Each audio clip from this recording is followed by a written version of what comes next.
কিনা কি বললেন? এটা এটা সম্ভবত বিএনপি ডিল করছে, কিন্তু আমাদের প্রবলেমটা ছিল যে নির্বাচনে শুরুর পূর্বে যদি কারচুপির অভিযোগ আসে এবং এটা কাদের বিরুদ্ধে আসতেছে, যারা ইসলামকে বিক্রি করছে বিভিন্ন মানে গ্রামে গ্রামে গিয়ে মহিলাদের পাঠিয়ে তাদের দিকে তীর যাচ্ছে, এবং সেই একটি বিশেষ রাজনৈতিক গোষ্ঠী তারা বারবার এখানে আসে, সচিবালয়ে যায়, তাদের অনেক কাজ,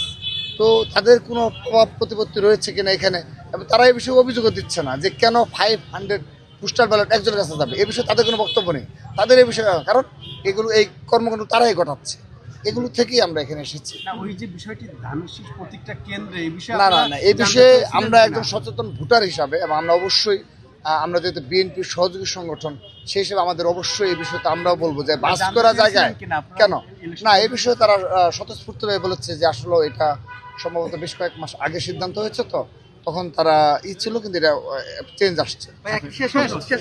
এই যে আপনার পরিচ্ছন্নতা যেটা আমরা দেখলাম, এইটা মানে আমরা এই বিগত জনাব তারেক রহমান সাহেব বিএনপির চেয়ারম্যান মহোদয় আসার পরে এই যে আপনারা যে কর্মসূচিটা যেখানে আপনার প্রোগ্রামগুলো করতেছেন, এইটা আপনাদের কি ওনার নির্দেশেই নাকি এইটা এই যে পরিবর্তনটা এটা আমরা কিন্তু খুব ইতিবাচক জি দিক? জি জি এটা যদি একটু একটা বলতেন। কথা বলি, অবশ্যই তিনি আমাদের ছাত্রদের সাংগঠনিক অভিভাবক, কিন্তু তিনি আজকে দিন পর্যন্ত, আমি যতদিন রাজনীতি করি, আমি তার সাথে যতদিন সংস্পর্শে থাকার সুযোগ হয়েছে, তিনি কখনো আজকের দিন পর্যন্ত একটি অন্যায়ের পক্ষে থাকার জন্য নির্দেশনা তো পরের কথা, বরঞ্চ আমরা যদি অন্যায়মূলক কোনো কথা বলি, তিনি অনেক কথায় আমাদেরকে তিরস্কার করেন যে না, তোমার এভাবে না বলে অমুককে করার দরকার নেই, তোমরা তোমাদের মতো করে চলো। তার স্ট্র্যাটেজি হলো এটা। তো সেই ক্ষেত্রে আমাদের অবশ্যই তার যে ইতিবাচক দিকগুলো, যেমন ধরেন যে 8টি বিষয়ে তিনি যে যুগান্তকারী ভীষণ আপনি জাতির সামনে করেছেন, তো সেখানে একটি পক্ষ রয়েছে এটা মানতে পারতেছে না, তাদের তো কোনো ভীষণ নেই, মানতে পারতেছে না, তো তারা বলে যে বাজেট কোথায় থেকে আসবে। তো তাদেরকে বলবো যে তাদেরকে মুনাফেক নামে ডাকা হয় এই কারণে,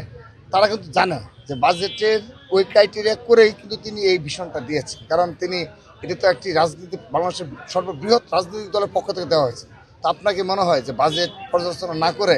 যে বাজেটের কোন অংশ নাই করে দেওয়া হবে, তো আমরা তার নিকট থেকে সেটা জেনেছিলাম, তিনি আমাদের সুন্দরভাবে সুস্পষ্ট ব্যাখ্যা দিয়েছেন। শুধু তাই নয়, বিএনপির অফিসিয়াল যে পেজ আছে সেখানে বাজেট নিয়ে অনেক আগে থেকে ব্যাখ্যা দেওয়া হয়েছে যে এই বাজেটের এই অংশ থেকে এই ফ্যামিলি কার্ড করা হবে, ফার্মার্স কার্ড করা হবে, এগুলো বলা হয়েছে। তারপরও সেই শিক্ষিত মুনাফেকেরা, অল্প কয়েক গুটি কয়েক মববাজরা, তারা ইচ্ছাকৃতভাবে একটা সরানোর চেষ্টা করে। তো এই ধরনের তার যে যুগান্তকারী কিছু পদক্ষেপ এবং তার যে সহনশীল রাজনীতি, এবং এগুলো তো অবশ্যই আমাদের শিক্ষণীয় অনেক কিছু রয়েছে অবশ্যই, এবং আমরা প্রতিনিয়ত শিখছি, এবং আগামী যে নেতৃত্ব যারা আসবে তারা আরও বেশি তার এই মানবিক দিকগুলো নিয়েই ছাত্রদল পরিচালনা করবে সেই প্রত্যাশা।